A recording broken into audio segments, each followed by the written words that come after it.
back to the Who Are You to Lead Anyway podcast, episode 79. This is the place to come to focus on the skills we need to navigate leadership and life with more ease and less angst. I am so glad you're here, and I'm thrilled to be sharing this space with you. I always look forward to these conversations. I am your host, Cynthia Jameson, leadership, life, and career growth coach. And today I want to share one of the first and most powerful coaching tools I have used called Yeah, but what if? From a mindset perspective. Now, as a human and as a leader, I'm sure that you've been in a conversation where someone presented an idea. It could be anyone within your personal professional space. And instead of embracing it, the automatic response was, yeah, but. Now, this is where we focused on the limitations, obstacles, and the reasons why something wouldn't work. Yeah, but was a mental gatekeeper poised to protect the status quo by not letting those ideas in and then turning them away instead.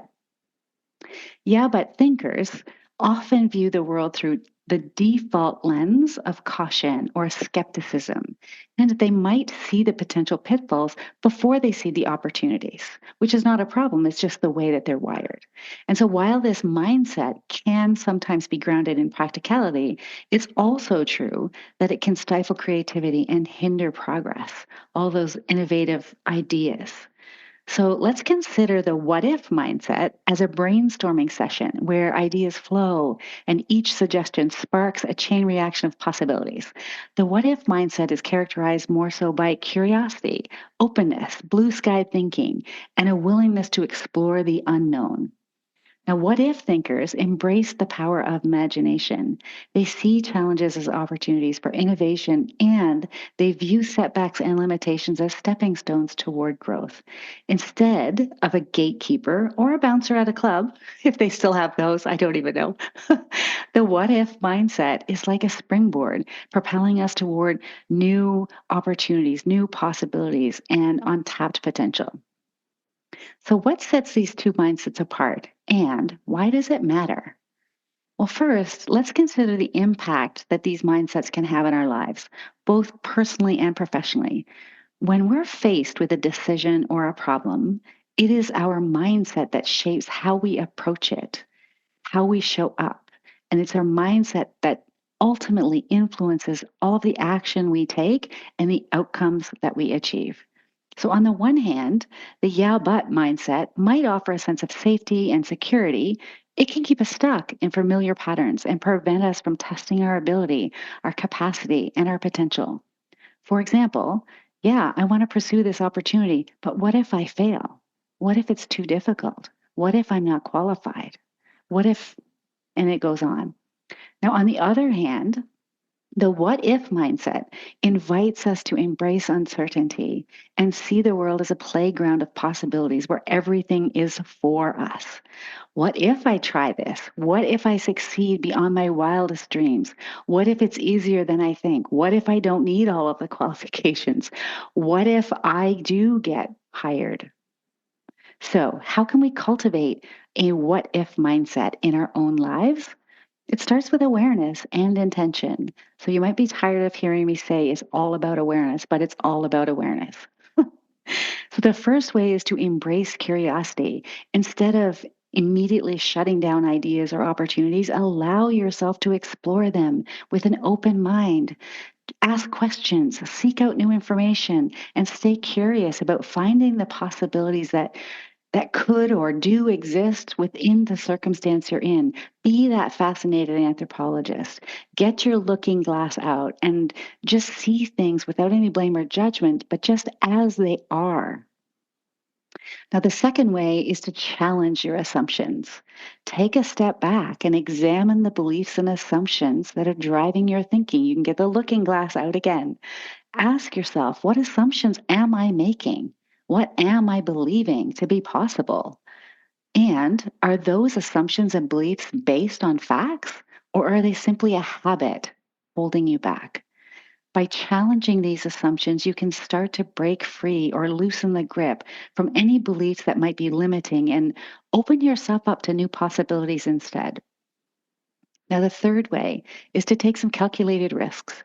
Growth often requires stepping outside of your comfort zone. That's why they call it the growth zone, and taking risks out there in the growth zone.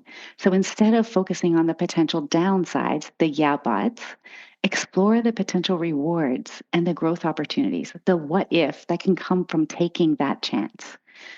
Now, there's another point about this as well that I want to make, which is depending on the people you surround yourself with, they may or may not be encouraging you or encouraging to you.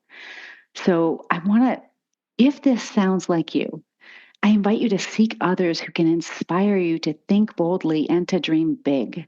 I mean, there's this story about the crabs in the bucket, right? So crabs trying to get out of the bucket, but people don't want them to escape out of the bucket. And so they keep pulling them down and pulling them down and pulling them down. And sometimes when you're wanting to make a change, that's what happens. The people around you don't want you to change. They would prefer things to stay in that status quo.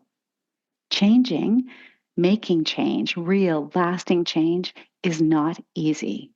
So surround yourself with people that can hold that possibility for you, that can hold that belief with you until you actually achieve it for yourself. Now, I like to think of this tool and this mindset like fertilizer. It prepares the soil. It allows it allows a culture of curiosity, experimentation, and innovation to grow within you. And so, if you have a goal that really matters to you, maybe it's putting your name forward for a high visibility piece of work. Maybe it's a promotion. Maybe it's a job that you notice in another organization. Maybe it's a raise. I could go on, and so could you. But whatever it is, if you notice the yeah, but thinking or hesitation or procrastination, take a page of paper and write out all of the yeah buts down on one side. And for each one of those, challenge yourself to come up with a what if.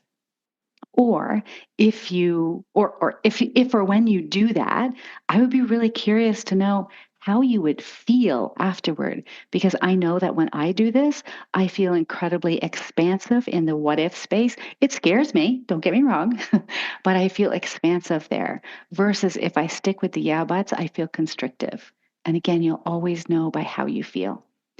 Now, this is a powerful exercise to discover your conscious and unconscious thinking and expand your awareness. It can be used with a colleague, a team, your kids, your partner, and it costs you nothing.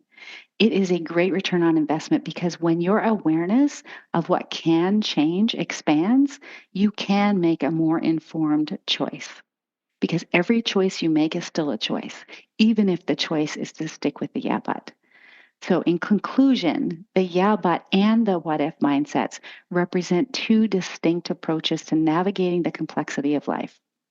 Now, while both of them have their place, it's the what if mindset that holds the power to unlock new possibilities and propel us forward toward a career and a future limited only by our imagination.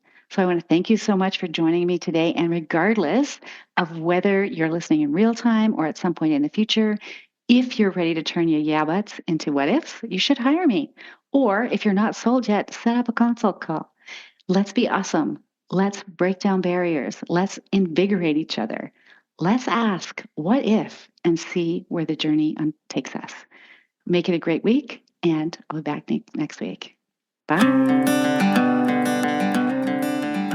Hey there, it's Cynthia. Thanks for being a part of the Who Are You to Lead Anyway journey. Join my newsletter for exclusive updates and resources. Get a complimentary self-discovery workbook at www.cynthiajamesoncoach.ca. Your feedback shapes this show, so share your thoughts. And if you love the podcast, help spread the word. Thanks for investing in your leadership growth. Let's thrive together.